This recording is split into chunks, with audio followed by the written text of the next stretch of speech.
Bonjour, bonsoir, dépendamment d'où vous vous trouvez, de par les quatre coins du monde. Moi, c'est Viviane, maman au foyer de trois gentils garçons. Pour ceux qui ne me connaissent pas, bienvenue sur la Minute de Vivi.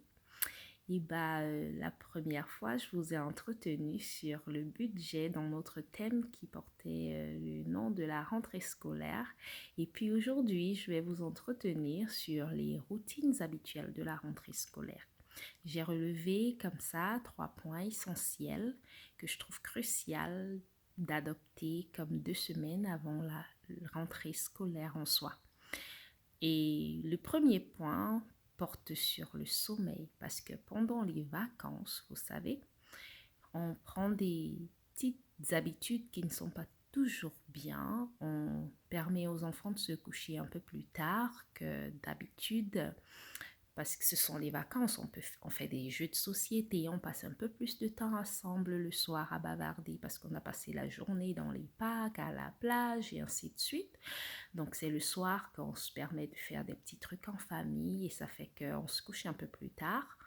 Mais pour que pendant la rentrée scolaire, que le matin du jour de la rentrée scolaire, dépendamment de quand ça va être pour chacun, les parents ne se réveillent pas et courent réveiller les enfants. Oh, il faut que vous soyez là à l'heure et tout. Non, c'est bien de prendre déjà des bonnes habitudes comme 2 semaines avant. Si on sait en tant que parent que le bus va passer chercher l'enfant à 8 heures ou bien que l'enfant doit être prêt à 8 heures pour qu'on aille le déposer. C'est bien déjà qu'on calcule combien d'heures de sommeil est-ce que l'enfant devrait avoir en minimum ou en maximum et qu'on décide de l'heure de coucher de l'enfant pendant la rentrée scolaire.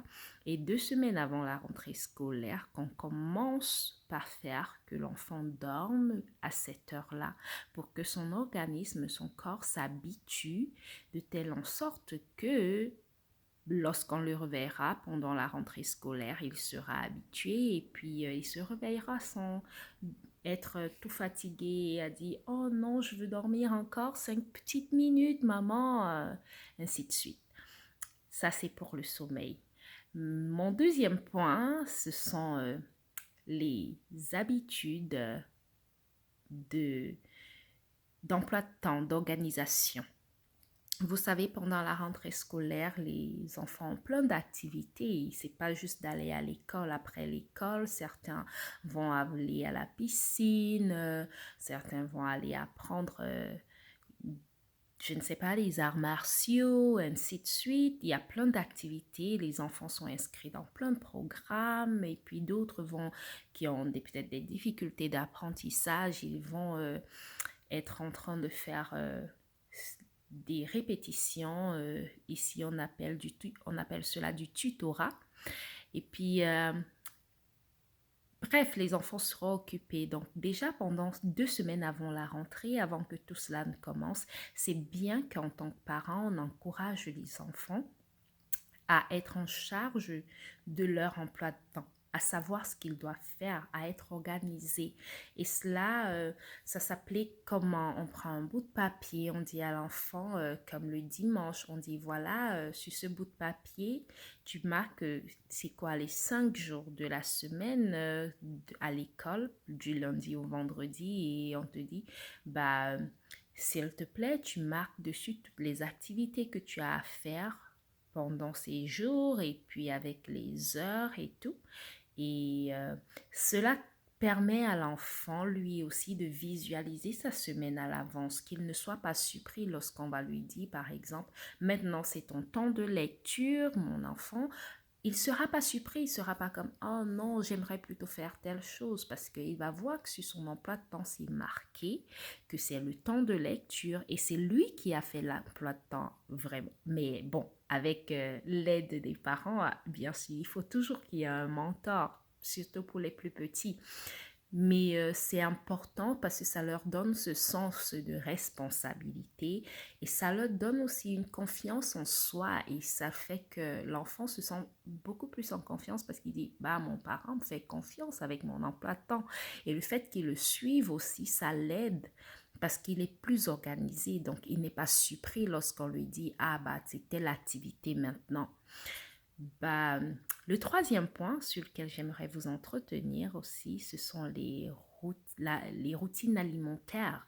Vous savez, certaines écoles, ils donnent des menus ils proposent des menus aux parents parce que eux-mêmes ils ont des cantines et ils font les repas. Mais c'est pas toutes les écoles qui font les repas pour les enfants. Donc certains parents doivent faire les repas pour les leurs.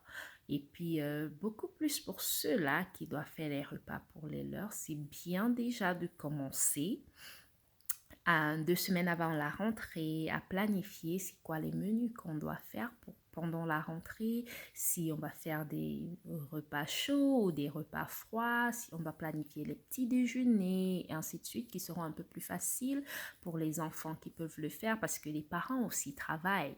Il y a des foyers où les deux parents travaillent. Moi, particulièrement, je suis à la maison, je suis maman au foyer, je l'ai dit. Donc, je peux encore me permettre de faire certaines choses. Mais il y a des foyers où la maman et le papa, ils travaillent. Donc, il faut penser le tout à l'avance.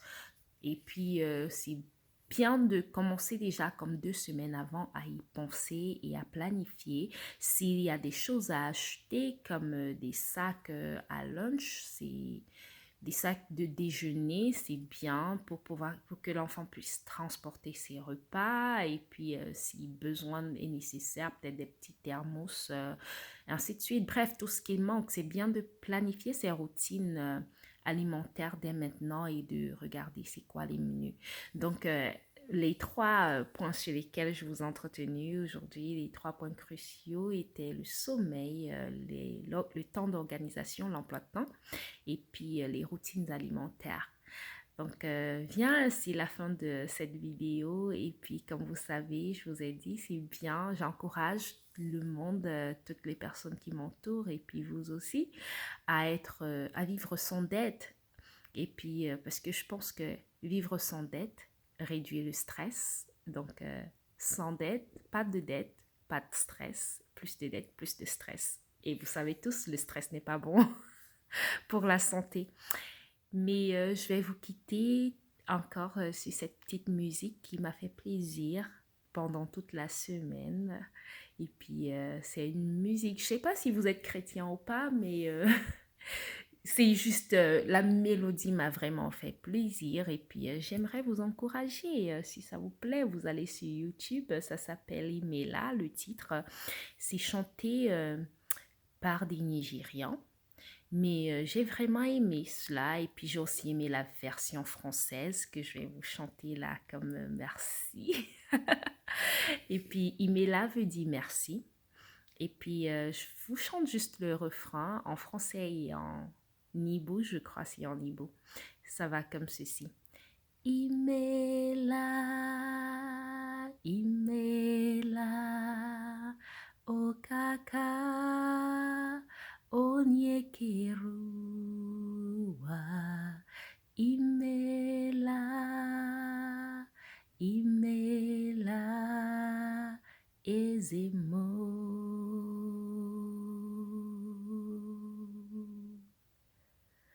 Merci,